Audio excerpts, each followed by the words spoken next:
안녕하세요. 오늘은 평소에 글쓰기를 좋아하면서 언젠가는 내 책을 한 권쯤은 꼭 내고 싶다고 생각하는 분들께 제 작은 경험을 나누고 싶습니다. 저 또한 이제 세 번째 책이 9월에 발간될 예정인 초보 작가지만 책을 내는 기쁨을 맛보고자 하는 분들께 조금이라도 도움이 되었으면 합니다.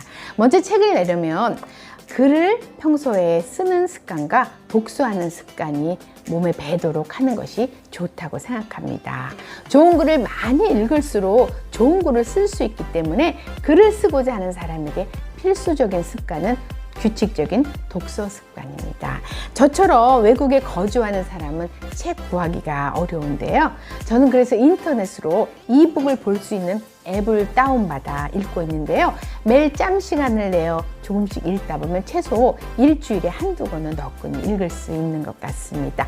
그리고 글 쓰는 습관도 매일 일정 시간을 갖는 게 좋습니다. 일본의 유명한 소설가 무라카미 하루키는 50여 개국 언어로 그의 책들이 번역되어 읽히는 세계적인 작가잖아요. 그의 영향력은 대단해서 매해마다 노벨 문학상 후보에 오를 정도인데요. 그는 지금까지 수십 건의 베스트셀러를 만들어 왔는데 그가 갖고 있는 습관은 매일 아침 원고지 20매를 쓰는 습관이라고 합니다. 머리에 영감이 떠오를 때는 몰아쓰거나 떠오르지 않을 때는 쓰지 않는 다른 작가와는 달리 그는 영감이 떠오르든 떠오르지 않든 매일 20매 원고를 쓰는 습관을 꾸준히 지켰다고 합니다. 그리고 글을 쓰면서 체력이 약해지는 걸 막기 위해서 매일 달리기를 하면서 몸의 건강을 지켜왔다고 합니다. 그런 규칙적인 글쓰기 습관 때문에 지금까지 유명한 베스트셀러 책을 계속 집필하고 있는 것 같습니다. 보통 200쪽 이상의 책 한 권을 내려면 최소 40개의 소제목을 가진 글이 필요한데요. 한 개의 소제목의 글이 A4 한 장에서 3장 정도 되면 40개의 소제목을 다 쓰고 나면 약 A4로 100장 이상의 글이 나옵니다. 이걸 저 같은 경우는 하루나 이틀에 한 소제목씩 쓰려고 노력을 하고 있는데요.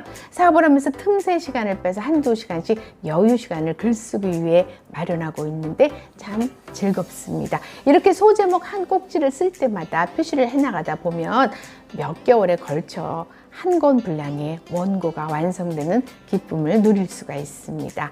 매일 그 다음에 쓸 내용을 생각하면서 독서를 해나가는 것 또한 굉장히 중요한데요. 왜냐하면 다음 챕터의 글 내용이 떠오르지 않다가도 독서를 하다 보면 다음 글 내용이 떠오를 때가 많기 때문입니다.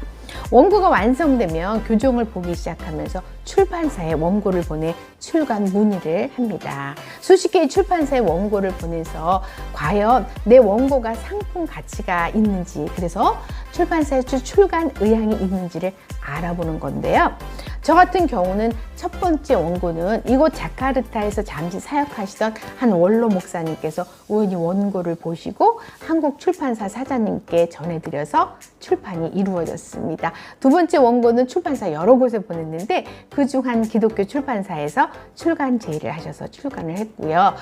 이번 9월에 나올 세 번째 책은 또 여러 군데 출판사에 보냈는데 협력 출판으로 2군데, 기획 출판으로 2군데 들어오긴 했는데 조건이 비교하다 보니까 마음에 드는 곳을 정하는 게 어려웠습니다. 그런데 그 중에서 가장 마음에 드는 곳 한 곳을 결정해서 출간을 계약을 했습니다. 이 얘기만 들으면 책 내는 거 쉽네 라고 생각할지 모르지만 절대 그렇지 않습니다. 왜냐하면 출간 제의를 하는 출판사가 나타나기까지 계속적으로 지속적으로 원고를 여러 출판사에 보내고 검토 기간을 기다리는 게 결코 쉽지 않기 때문입니다. 또 더 쉽지 않은 건 뭐냐면요.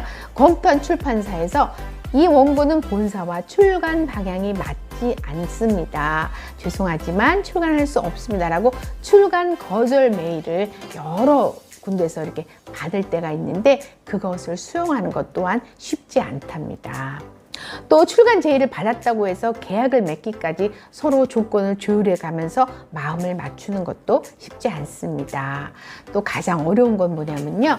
홀로 매일 글을 써나가면서 이것이 제대로 쓰고 있는 건지 의문이 들 때 작가는 천국과 지옥을 오르내리는 그런 경험을 하는 것 같습니다. 왜냐하면 원하는 대로 글이 써지지 않는 날은 정말 지옥을 헤매는 것 같고요. 원하는 대로 정말 멋지게 글이 써지는 날은 그 성취감 때문에 아주 뿌듯하고 행복한 그런 날을 맞을 수가 있습니다. 여하튼 때로 낙심이 될 때는요, 이렇게 내가 고생해서 쓰는데 이 글을 과연 누가 읽거나 줄까, 그렇게 자신감이 바닥이 날 때도 많습니다. 그러나 그럼에도 불구하고 하루하루 독서 습관과 집필 습관을 유지하면서 고독하게 그러나 꿋꿋하게 나가는 것, 그것이 작가의 길이고 그 속에서 기쁨과 아픔을 아울러 맛보는 삶이 작가의 삶이 아닌가 생각이 됩니다. 여러분, 책을 내기 위해 기본적인 습관인 독서 습관과 집필 습관을 잘 길러서 여러분 좋은 글 많이 쓰시고요. 책 출판의 기쁨도 맛보는 날 맞이하시길 바랍니다.